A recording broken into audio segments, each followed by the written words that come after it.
อ้าวทักท่ายสบายดีพี่น้องวันนี้มากินสมนะพี่น้องวันนี้กินสมเด้อกินเหมียงเด้อนี่ใบบักหมี่พี่น้องเหมียงใบบักหมี่เด้อนี่คือแจวเด้อนี่แจวแซ่บๆพี่น้องเหมียงว่าเส้นไข่เนาะกินกันเด้อแซ่บออก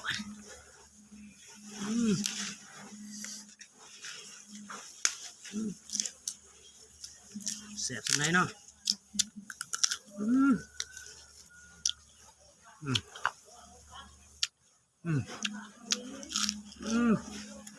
ใช่ฮะใช่ฮะ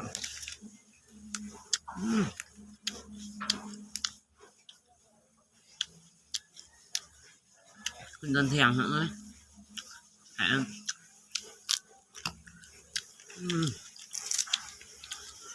คนยังไข่ไข่แห้ง